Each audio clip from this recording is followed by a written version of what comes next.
Kung ako'y nagtaas ng kamay laban sa ulila, dahil alam kong ako'y malakas sa hukuman, tanggalin nawa ang aking bisig mula sa balikat at mabali ito ng tuluyan sa kasukasuan.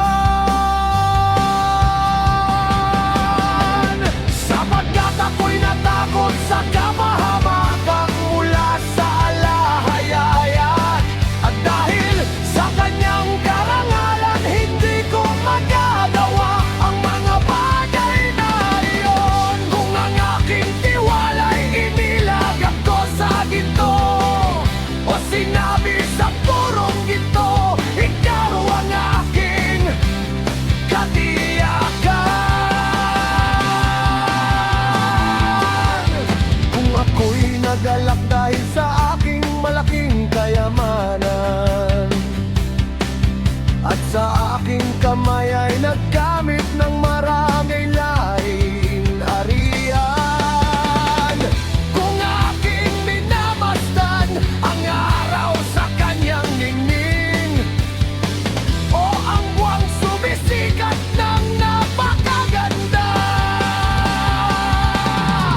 at ang aking puso'y lihim na nahikayat, at ang aking kamay ay humalik bilang pagpupugay, ito rin ay kasalanan dapat hatulan ng mga hukom, sapagkat itinakwil ko ang alahayaya, makapangyarihan sa lahat.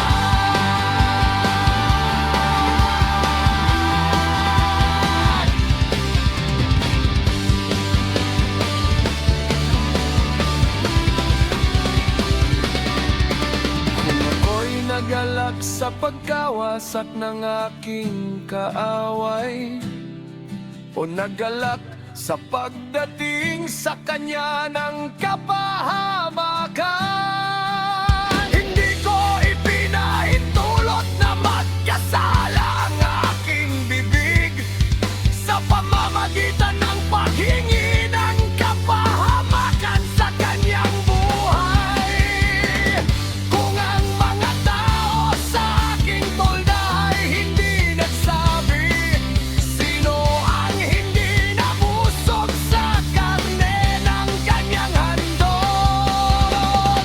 Ngunit walang dayuhang nanatili sa lansangan sa gabi, sapagkat ang aking pinto ay laging bukas para sa manlalakbay. Kung aking ikinubli ang aking kasalanan gaya ng ibang tao, at ang aking kasamaan ay aking itinago sa aking dibdib, dahil ako'y natapot sa maraming tao,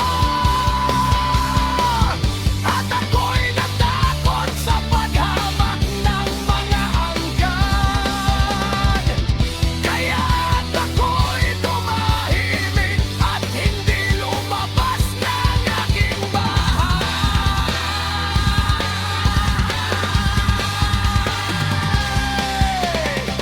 O, kung mayroon lamang makikinig sa akin, narito, aking nilagdaan ang aking depensa.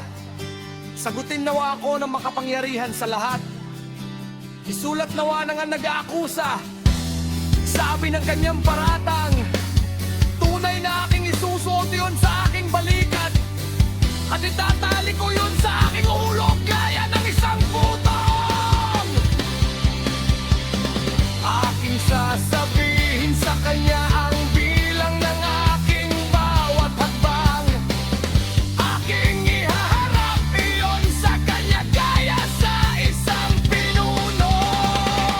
Kung ang aking lupa ay dumain laban sa akin,